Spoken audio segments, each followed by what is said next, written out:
Cool. It looks like you're good at Teef. There's and, and part of what we're talking about is technology. Right. Well, welcome everybody to Opinions by Apierion. I'm your host, Michael Dersham, aka Dersh. These live audio conversations bring together experts, innovators, and collaborators in healthcare and health tech to share insights, tackle pressing challenges, and explore new ideas. It's an open, dynamic space where we break down what's happening in the field and spark fresh approaches to some of the biggest issues in healthcare today. Today's episode, Beware of False Gods, the Trusted Messenger in Healthcare. In this episode of Opinions, we dive into one of the most important forces shaping health behavior today, trust. From AI chatbots and celebrity influencers to clergy, clinicians, and government agencies, people are surrounded by messengers, some informed, some dangerous. But who they trust and why is shaped by deep personal and historical forces.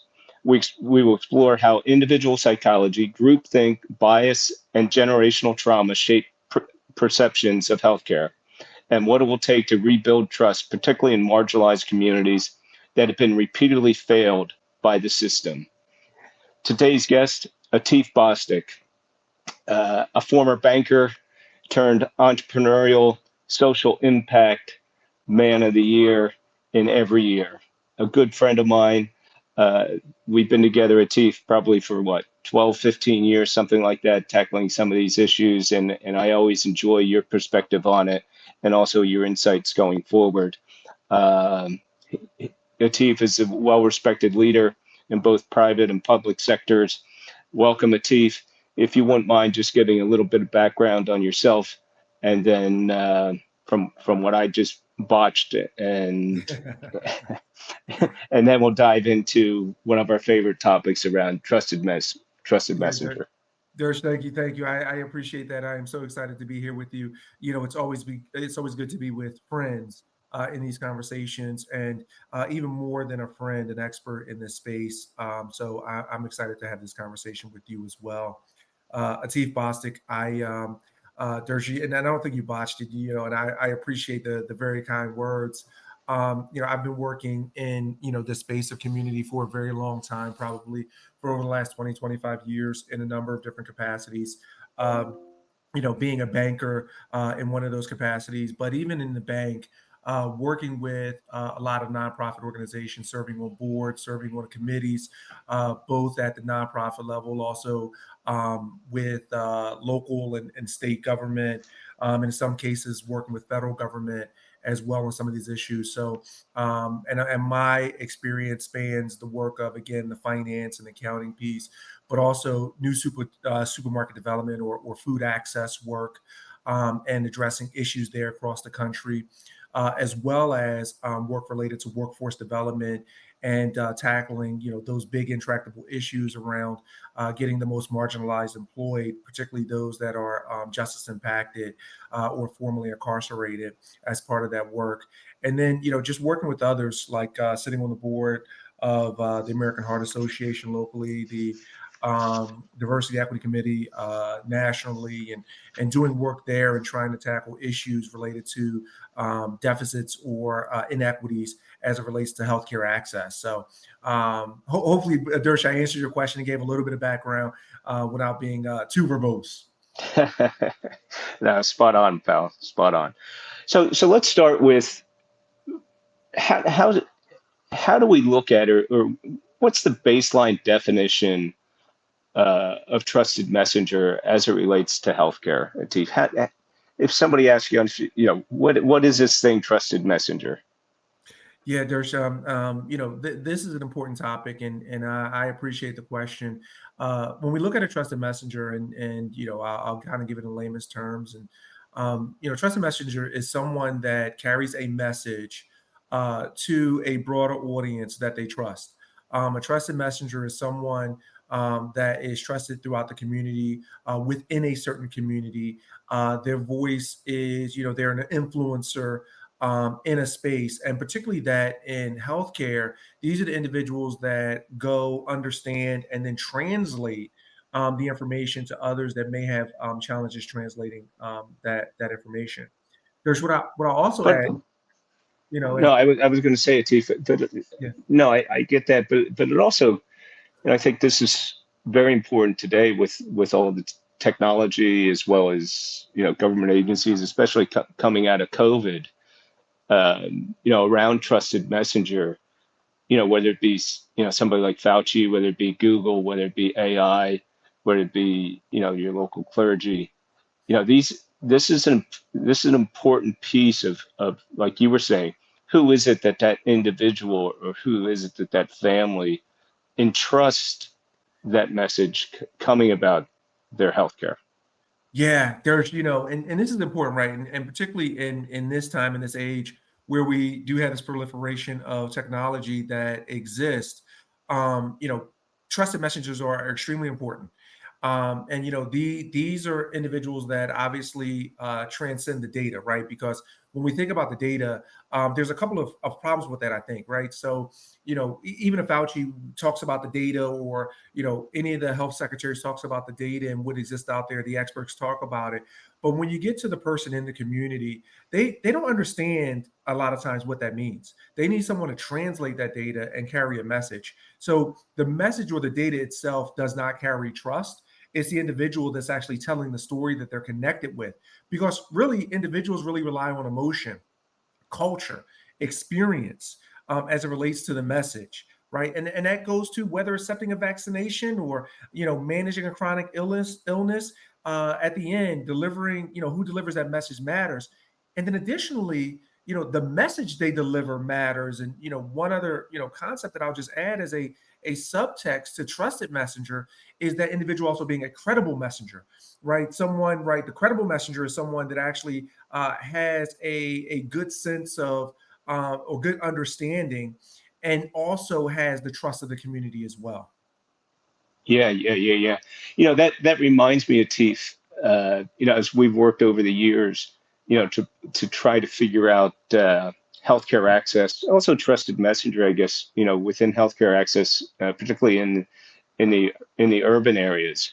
Um, I remember a few years ago, a couple of things when we were sitting with the black clergy in Philadelphia, and there was a woman that came in that was the senior vice president of one of the largest health systems in Philadelphia. And, she basically came in, in a, seven, uh, Escalade caravan, came up on stage, said, "I feel your pain. We are here in your community," got back in and left. And then I also remember you and I sitting with the medical director of one of the top insurance companies in the country and had a conundrum that they spent $5 million on videos for uh, for the marginalized community around maternal health, and they had no engagement on those videos from that community. And so I asked the question. I mean, is it is it crazy on our part or insane on their part to think that they are a trusted messenger and that the folks that they're messaging, just it falls on deaf ears.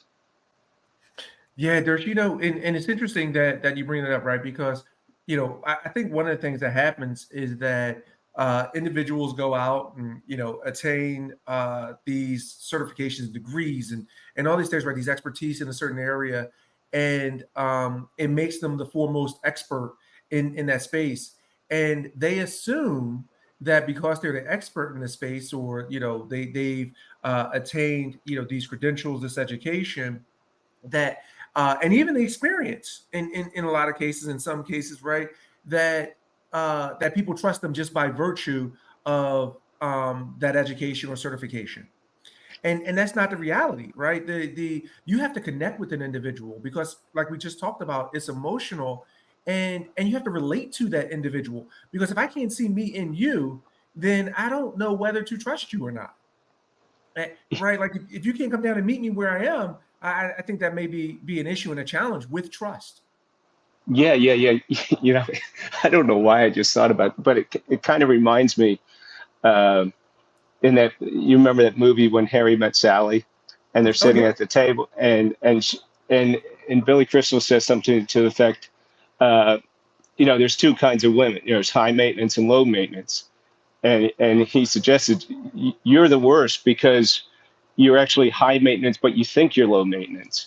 And so yeah, I say, like, in this messenger thing, these people kind of, like you said, because of their credential and who they are, they feel that they are this trusted messenger when the opposite is actually, and that kind of, I don't know if it's boomerang effect or whatever, but it just seems to me that backfires, can can continue to even escalate the problem even more, because especially in the marginalized community, there's, you know, they're smart people, they're trusting people, and they can see through a lot of this, what I would just say, call it out what it is, a lot of this BS, you know, that yeah. they're fed.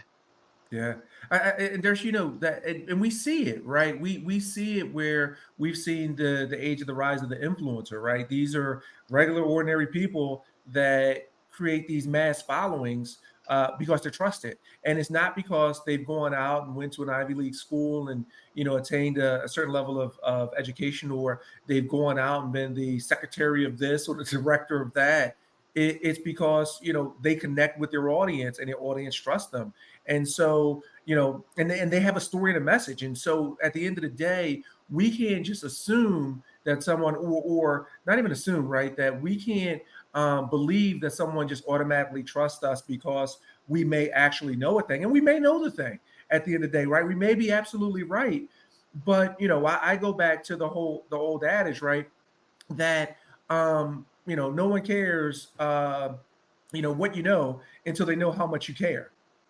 Right, right, And right. and that's the reality, right? Like, they have to feel like that someone cares about them. Do you have a vested interest in me? Or, the opposite, right? That you come out here and then the question becomes, well, wait a minute. Well, what do you want? Right?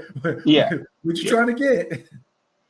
How do you, you know, speaking of, you know, showing that you care, how does somebody from outside some of these communities actually create that create that credibility, and try to, you know, again, move that trust in a way that can be mutually beneficial for everybody, and move them away, probably more important, to move them away from trusted messengers that are in those communities that they shouldn't be following, you know, those false gods, as you talk about.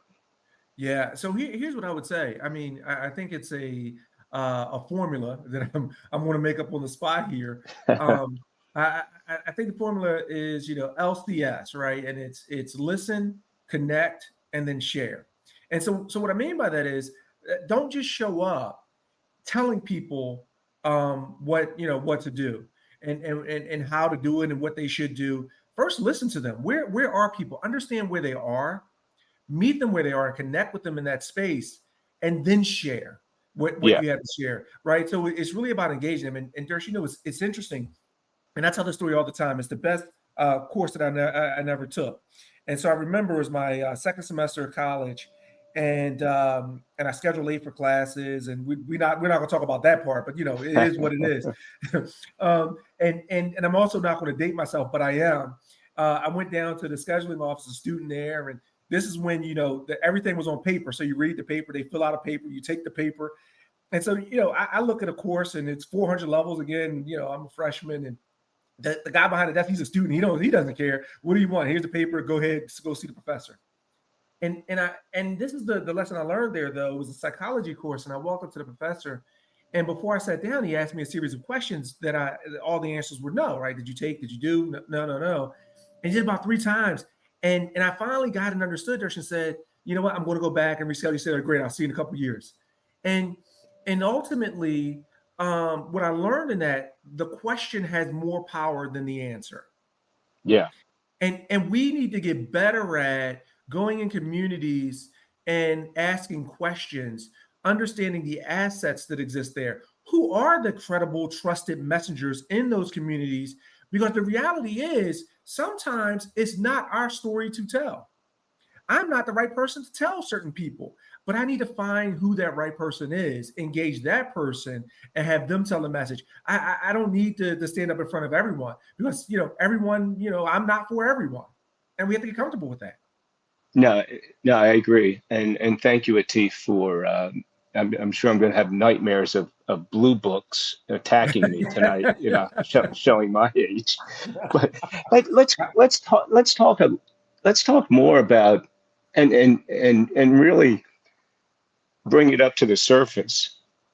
Kind of like this legacy of what I would call medical exploitation that's happened, and how that then translate into kind of generational storytelling, and how that gets passed down, and because when we looked at things like Tuskegee syphilis study, and Right. forced sterilizations, Mhm. and it and others, and it really shaped the way Black and Brown communities view healthcare institutions, and I would make that argument still to this day Yeah. shape shape that view. And these events, they weren't aberrations; they were institutional betrayals. Absolutely. So how do and I know, like I said before about this generational storytelling. Do you think that is that a way to try to rebuild it? Do we can we how do we make that part of history? We can't change history, Yep. but how can we acknowledge it, and then show how we can transform it, and then does it make sense? Can we link into this next generational storytelling? Is that a way that we can build trust? Absolutely, Dersh. And you actually speak about a very interesting and important topic, right? I'm going to add just a little bit more language to it: narrative justice. And right, so because it is a form of justice, and we're talking about, just like you talked about, the Tuskegee experiments and others, that um that those things happen and stories were told about them.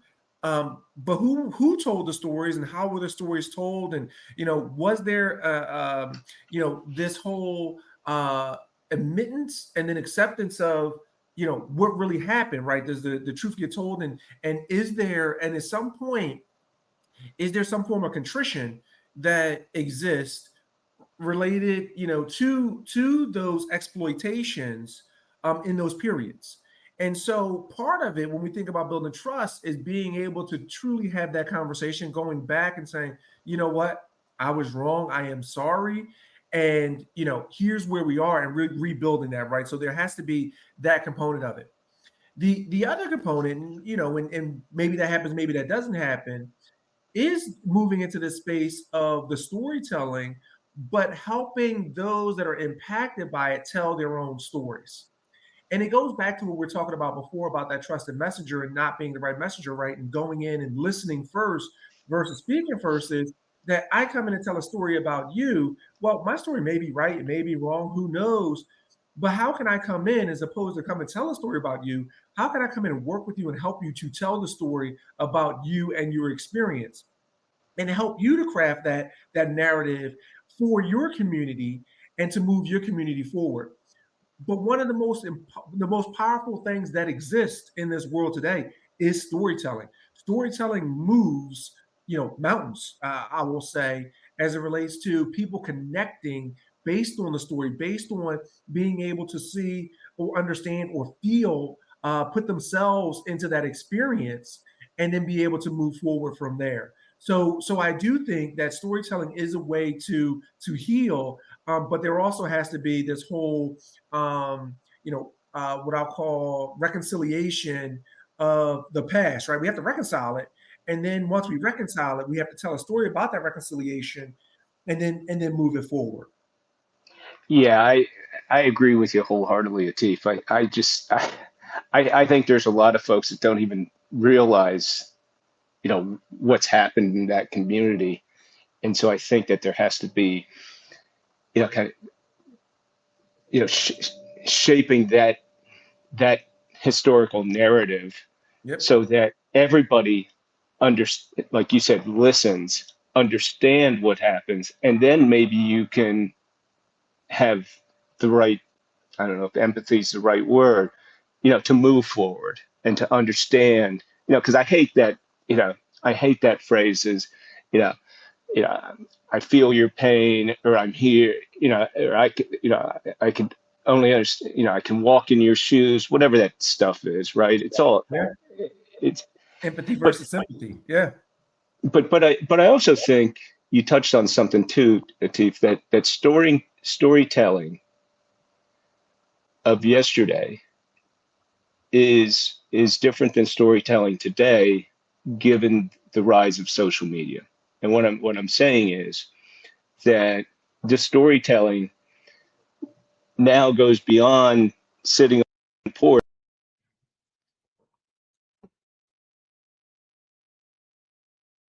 telling these, and everybody's sitting around, to, are we listening to this on TikTok and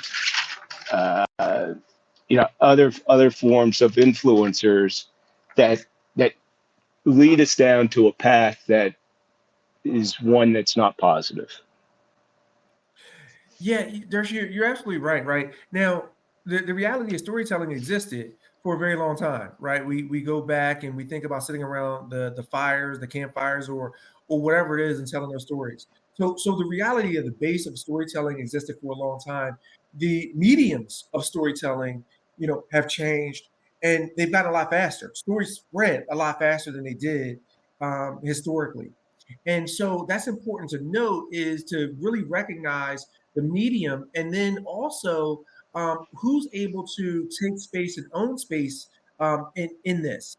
And so we do have to work with the individuals where we see that there's opportunities to make sure that there's responsible storytelling. We do have to call out where there is fallacy, right? Going back to the beware of false gods, and be able to say, what that is. And I will say, in a time now where you have social media, not only with the storytelling, but you also get to see in real time actions people take. So, right, so there's the alignment of the narrative versus the actual behavior, right? I tell you one thing, but I do something else. Yeah. And so we have to also be careful that we also align our actions with the stories that we tell, to make sure that they're coherent, right? There's consistency between the two. And I think that's important. And we see that, these significant contradictions that exist, particularly within those or in places that we go to look for our information today, who we think we should be able to trust. And we see these contradictions and we lose trust, or we start to distrust them because of those contradictions. And so, it's important to remember that people watch and listen. It's not just listening, but people watch and listen. Yeah. Yeah. So I would think that, to what you're saying, when we look at AI, we look at some of the things, that are going on with genetic testing. We look at, how things are done from data compilation, and what that means to all of us, and particularly the marginalized communities. I think, and you and I've talked about this. I think if we set out and we embed equity from the start, and we understand that there, and we use trusted messengers to set that, to level set that equity, we can let these marginalized groups, uh, they just can't be data givers, but they also have to be part of the decision making.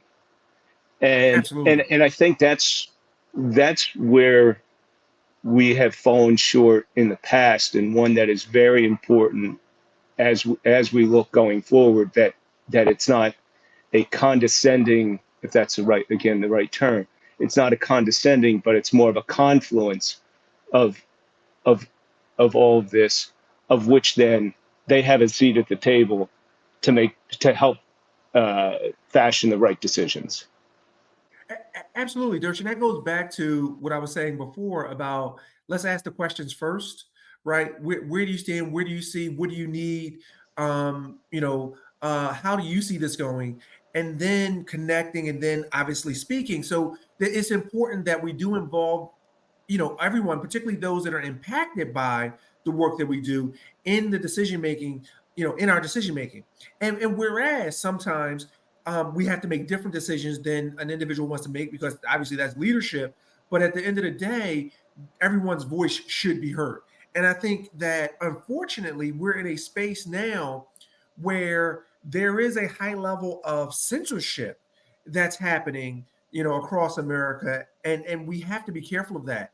And so if I think about that, one of the things, and we, not even one of the things, what I think about is that all of the things you just talked about matter.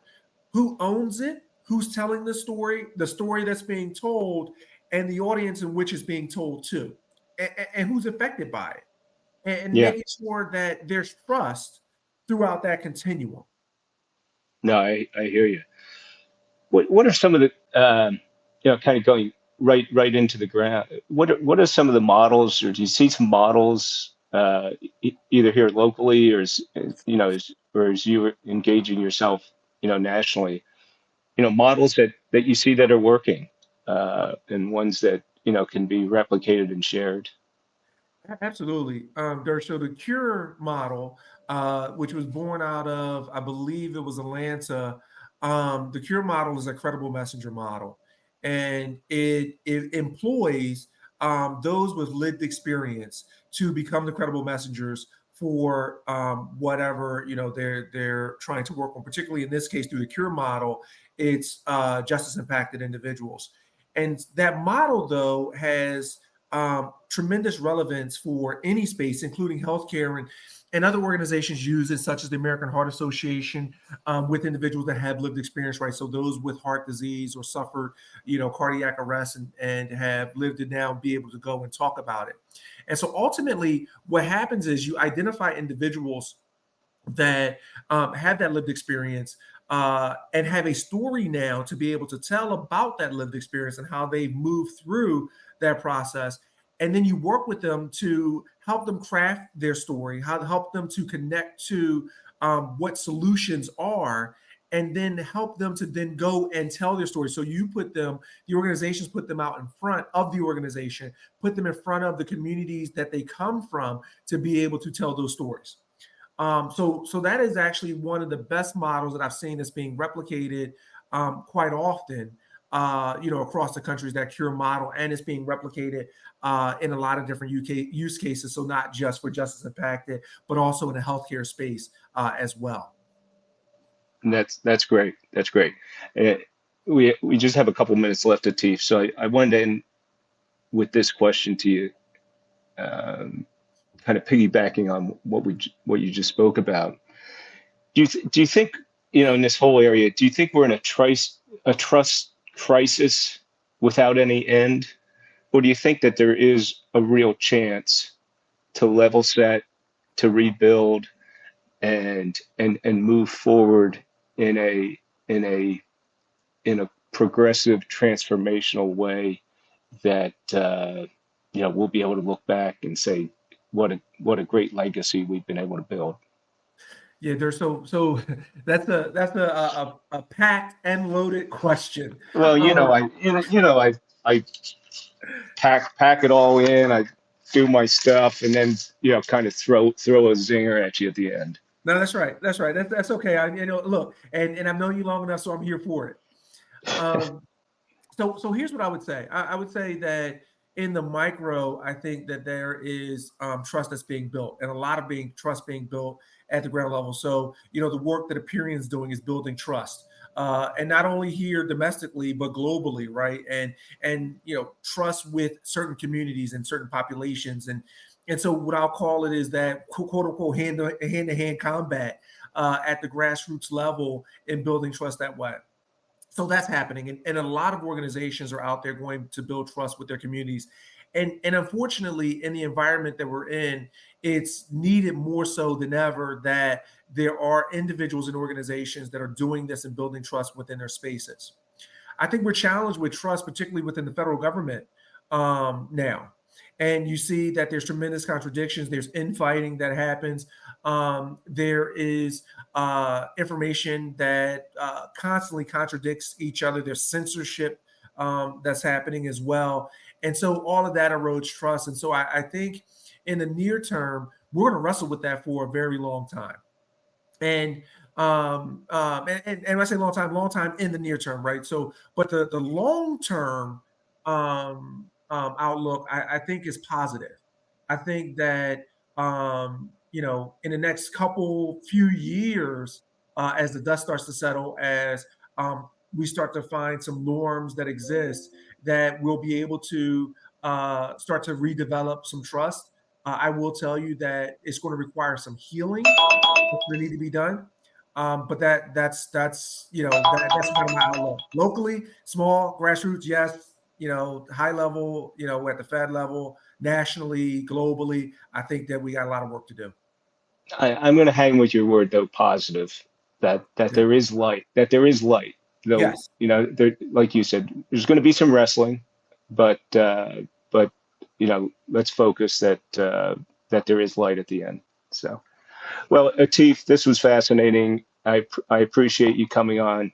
I hope all of our audience enjoyed, and as always, healthcare to human care.